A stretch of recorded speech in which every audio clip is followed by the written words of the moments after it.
హైదరాబాద్ రాజేంద్ర నగర్లోని క్రేయాన్స్ హాస్పిటల్లో 6 నెలల చిన్నారి మృతి చెందిన ఘటనపై వైద్య శాఖ దర్యాప్తు ప్రారంభించింది. హాస్పిటల్కు చేరుకున్న వైద్య బృందం ఘటనపై వివరాలు సేకరిస్తోంది. ఆ చిన్న బిడ్డ ఎలా చనిపోయాడు అన్న దానిపై అధికారులు సిబ్బందిని అడిగి వివరాలు తెలుసుకుంటున్నారు.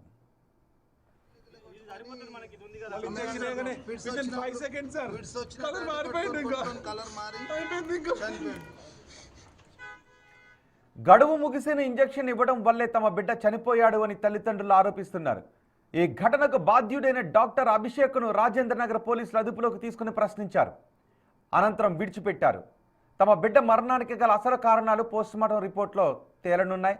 పోస్టుమార్టం నివేదిక, వైద్య శాఖ ఇచ్చే నివేదిక ఆధారంగా హాస్పిటల్ యాజమాన్యం ఆ డాక్టర్పై చర్యలు తీసుకోబోతున్నారు పోలీసులు.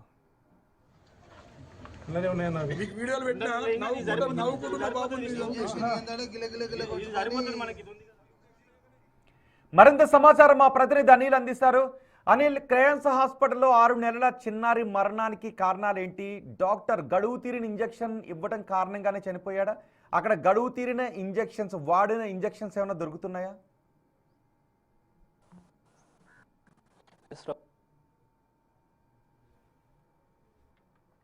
పాటు అదే విధంగా సెంట్రల్ టీం కూడా కొద్దిసేపటి క్రితమే హాస్పిటల్కి చేరుకున్నాయి అని చెప్పాలి. అయితే ముఖ్యంగా ఈ ఘటనకు సంబంధించి 6 నెలల బాబు చనిపోవడానికి ప్రధాన కారణం ఎక్స్పైరీ అయిపోయినటువంటి ఇంజెక్షన్ ఇవ్వడమే అని చెప్పేసి తల్లిదండ్రులు ఆరోపిస్తున్నారు. ఆరోపణలో భాగంగానే అభిషేక్ పైన కూడా అదేవిధంగా హాస్పిటల్కి సంబంధించి కూడా కేసు నమోదు చేయడం జరిగింది. కేసులో భాగంగానే దర్యాప్తు పోలీసులు చేస్తున్నారని చెప్పాలి. ఇక మెడికల్ కి సంబంధించి కూడా ఎక్స్పైరీ అయిపోయినటువంటి ఇంజెక్షన్ కి సంబంధించి కావచ్చు, మెడిసిన్ కి సంబంధించి కావచ్చు, ఏ విధంగా బాబు చనిపోయాడనే వివరాలు తెలుసుకునేందుకైతే కొద్దిసేపటి క్రితమే డిప్యూటీ డిఎంహెచ్ఓ డిస్ట్రిక్ట్ సంబంధించి మెడికల్ ఆఫీసులో రావడం జరిగింది. 4 బృందం రావడం, అదేవిధంగా సెంట్రల్ కి సంబంధించి కూడా 2 బృందాలతో అయితే రావడం జరిగింది. 2 టీం అయితే వచ్చారు. అయితే దీనికి సంబంధించి ఆ మెడిసిన్ కి సంబంధించి తనిఖీలు అయితే చేస్తున్నారు. అదే విధంగా అభిషేక్ దగ్గర నుంచి కూడా, ప్రస్తుతం అభిషేక్ కూడా హాస్పిటల్ లోపలే ఉన్నాడు, అతన్ని కూడా వివరాలు అడిగి తెలుసుకుంటున్నారు. అసలు ఆ రోజు ఏం జరిగింది, అతనికి సంబంధించి, బాబుకి సంబంధించి అసలు ఏ ట్రీట్మెంట్ తీసుకోవడానికి వచ్చాడనే వివరాలు కూడా అడిగి తెలుసుకుంటున్నట్టుగా కూడా మనకు అందుతున్న సమాచారం. అయితే ఈ ఘటన పైన ఇప్పటికే కేసు నమోదు చేసుకుని దర్యాప్తు చేస్తున్న పోలీసులు వేగవంతం చేశారని చెప్పాలి. ముఖ్యంగా బాబు 6 నెలల బాబుకి జ్వరం అని చెప్పేసి, అదేవిధంగా దగ్గు, జ్వరం, జలుబుతోటి ట్రీట్మెంట్ కోసం అని వచ్చిన క్రమంలో ఆ టైంలోనే ఇతనికి ట్రీట్మెంట్ చేయడం జరిగింది. అయితే అభిషేక్ డైరెక్షన్ లోనే హెడ్ నర్స్ ఇంజెక్షన్ ఇవ్వడం, ఆ ఇంజెక్షన్ కారణంగానే బాబు చనిపోయాడని చెప్పేసి కూడా, ఎక్స్పైరీ అయిపోయినటువంటి మెడిసిన్ ఇవ్వడం తోటే బాబు చనిపోయినట్టుగా కూడా చనిపోయాడని చెప్పేసి ప్రధానంగా తల్లిదండ్రులు ఆరోపించారు. ఎక్స్పైరీ అయిన ఇంజెక్షన్ ఇచ్చారు అని ఎలా నిర్ధారించారు? అక్కడ ఎక్స్పైరీ అయిన ఆ బాబుకి ఇచ్చిన ఇంజెక్షన్ వాడిన ఆ ఇంజెక్షన్ ఏమైనా వైల్ ఏమైనా దొరికిందా? ఖచ్చితంగా ఆ రోజు జరిగిన ఘటన జరిగినప్పుడే తల్లిదండ్రులు స్వయంగా మనకి చూపించడం జరిగింది. ఆ చూపించిన తర్వాతనే దాంట్లో డేట్ అనేది ఎక్స్పైరీ అయిపోయినట్టుగా కూడా కనిపించింది. ఎక్స్పైరీ అయిపోయిన కారణంగానే బాబుకి ఇంజెక్షన్ ఇచ్చిన తర్వాత అతను రియాక్షన్ అనేది బాడీలో కనిపించింది. మొత్తం శరీరం కూడా రంగులు మారాయని చెప్పేసి కూడా తల్లిదండ్రులు ఆరోపించారు. ఆరోపించిన నేపథ్యంలోనే ఆ రోజు ఎప్పుడైతే ట్రీట్మెంట్ జరిగిన వెంటనే అతను క్షణాల్లో కూడా చనిపోయాడని చెప్పేసి కూడా, ఆ క్షణాల్లో చనిపోయిన తర్వాతనే ఇది ఖచ్చితంగా ముమ్మాటికి వైద్యుల నిర్లక్ష్యం అని చెప్పేసి, ఇచ్చిన కారణంగానే మా బాబు చనిపోయాడని చెప్పేసి కూడా చెప్పడం జరిగింది. కాబట్టి కేసు అనేది నమోదైంది. ఆ రోజు అభిషేక్ సంబంధించి కూడా అభిషేక్ డైరెక్షన్ లోనే హెడ్ నర్స్ కి ఆ బాబుకి ఇంజెక్షన్ ఇచ్చారని చెప్పేసి కూడా తల్లిదండ్రులు చెప్పడం జరిగింది. అయితే 19వ తారీఖున మొదటిగా బాబుకి జ్వరం వచ్చిందని చెప్పేసి రావడం జరిగింది. ఆ తర్వాత బాబుకి ట్రీట్మెంట్ చేశారు. మళ్ళీ జ్వరం తగ్గడం లేదని చెప్పేసి 20వ తారీఖున రావడం జరిగింది. వచ్చిన రోజు మళ్ళీ ట్రీట్మెంట్ చేసి బాబును పంపించడం జరిగింది. అయితే మళ్ళీ ఫీడింగ్ అనేది సరిగ్గా బాబు తీసుకోవట్లేదని చెప్పేసి శనివారం రోజు రావడం జరిగింది. వచ్చిన క్రమంలోనే అతనికి హెడ్ నర్స్ ద్వారా ఇంజెక్షన్ ఇప్పించారని చెప్పేసి, ఇంజెక్షన్ ఇచ్చిన తర్వాతనే క్షణాల్లో బాబుకు సంబంధించి రియాక్షన్ అనేది బాడీలో కనిపించింది.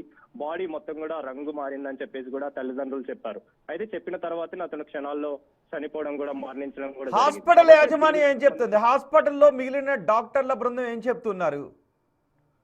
ప్రస్తుతం వాళ్ళకి సంబంధించి ఎన్నిసార్లు మనం వివరాలు అడిగినా కూడా వాళ్ళు ఏం మాట్లాడే పరిస్థితులు అయితే కనిపించడం లేదు. మీరు వివరంగా గమనించవచ్చు. ఇటు సెంట్రల్ కి సంబంధించి కావచ్చు, డిస్ట్రిక్ట్ సంబంధించిన డిఎంహెచ్ఓ, డిప్యూటీ డిఎంహెచ్ఓ కూడా రావడం జరిగింది. అభిషేక్ దగ్గర నుంచి కూడా వివరాలు అడిగి తెలుసుకుంటున్నారు. కానీ మనం అడిగే ప్రయత్నం చేస్తున్నా కూడా దానికి సంబంధించి ఏం జరిగిందని అడిగే ప్రయత్నం చేస్తున్నా కూడా వివరాలు తెలిపే పరిస్థితులలో ఇక్కడ అధిక డాక్టర్లు లేరని చెప్పాలి. అయితే దీనికి సంబంధించి ప్రస్తుతం మాత్రం వివరాలు తెలుసుకుంటున్నారు. పోలీస్ డిపార్ట్మెంట్ కూడా రావడం జరిగింది. అనిల్, ఫస్ట్ ఎక్స్పైరీ అయిన ఇంజెక్షన్స్ ఇచ్చారు అని ఆరోపణలు వస్తున్నాయి కాబట్టి మొత్తం హాస్పిటల్ని, అందులో ఉన్న ఫార్మసీని మొత్తం సీజ్ చేశారా? ఒకవేళ నిజంగా అందులో గడువు తీరిన మెడిసిన్స్ ఏమన్నా ఉంటే, వాళ్ళ నిర్లక్ష్యం ఉంటే వాటిని పక్కకు తరలించేసే అవకాశం ఉంటుంది. కాబట్టి ఇప్పటికే ఎటువంటి మెడిసిన్స్ బయటికి వెళ్లకుండా, బయట నుంచి ఏమి లోపలికి రాకుండా ఫార్మసీని సీజ్ చేయడం కానీ, కొన్ని మెడిసిన్స్ని పోలీసులు సీజ్ చేయడం కానీ, వైద్యాధికారులు సీజ్ చేయడం కానీ అలాంటి చర్యలు ఏమైనా చేశారా? ప్రస్తుతం అయితే వాటికి సంబంధించి మెడిసిన్ కి సంబంధించి ఏవైనా ఎక్స్పైరీ అయిపోయినవి ఉన్నాయా, గతంలో ఇంజెక్షన్ ఇచ్చినటువంటి వాటికి సంబంధించిన మెడిసిన్ ని కూడా వీళ్ళు తనిఖీలు చేయడం జరిగింది. అదే విధంగా గతంలో ఏవైనా మెడిసిన్ ఇంకా ఎక్స్పైరీ అయిపోయినవి నడిపిస్తున్నారు అనే వివరాలు కూడా అడిగి తెలుసుకుంటున్నారు. ప్రస్తుతం అయితే హాస్పిటల్ మొత్తాన్ని కూడా, అంటే ఇన్వెస్టిగేషన్ లో భాగంగా ప్రెసెంట్ హాస్పిటల్ మొత్తాన్ని కూడా మూసివేయడం జరిగింది. ఇటు ఫార్మసీ కూడా ఇదే హాస్పిటల్ నుంచి నడిపిస్తుంటారు కాబట్టి ఆ ఫార్మసీని కూడా క్లోజ్ చేశారు. అయితే క్లోజ్ చేసిన తర్వాత ఇన్వెస్టిగేషన్ లో భాగంగా ఇందులో ఏమైనా ఇంకా ఎక్స్పైరీ అయిపోయిన మెడిసిన్ ఉన్నాయా అనే కోణంలో కూడా ప్రజెంట్ వివరాలు అడిగి తెలుసుకుంటున్నారు. కాబట్టి ప్రస్తుతం అభిషేక్ కూడా హాస్పిటల్లోనే ఉన్నాడు. అంటే అతన్ని పోలీసులు విచారించారు, రాజేంద్ర నగర్ పోలీసులు విచారించిన అనంతరం ఇన్వెస్టిగేషన్ లో భాగంగా ప్రజెంట్ తనని వదిలిపెట్టడం జరిగింది. కానీ ఇటు మెడికల్ సిబ్బందికి సంబంధించి నిన్న డ్రగ్ అధికారులు కూడా రావడం జరిగింది. ఆ మెడిసిన్ కి సంబంధించిన వివరాలు కూడా తెలుసుకున్నారు. అదే విధంగా ఇప్పుడు మళ్ళీ మెడికల్ డిపార్ట్మెంట్, అంటే వైద్య ఆరోగ్య శాఖకు సంబంధించిన వాళ్ళు రావడం జరిగింది. వాళ్ళు కూడా అభిషేక్ అయితే విచారిస్తున్నారు. తనిఖీల్లో భాగంగా అతని దగ్గర నుంచి వివరాలు కూడా అడిగి తెలుసుకుంటున్నారు. ఆ రోజు ఇతను ఉన్నాడా లేదా, ఉంటే ఎలాంటి ట్రీట్మెంట్ ఇచ్చాడు, ట్రీట్మెంట్ ఇస్తే ఏ విధంగా అతనికి సంబంధించిన ట్రీట్మెంట్ ఇవ్వడం జరిగిందనే కోణంలో కూడా ప్రెజెంట్ దర్యాప్తులో భాగంగా ఫైనల్ గా ఆ బాబు post mortem reports, sample reports ఎప్పటిలోపు వచ్చే అవకాశం ఉంటుంది?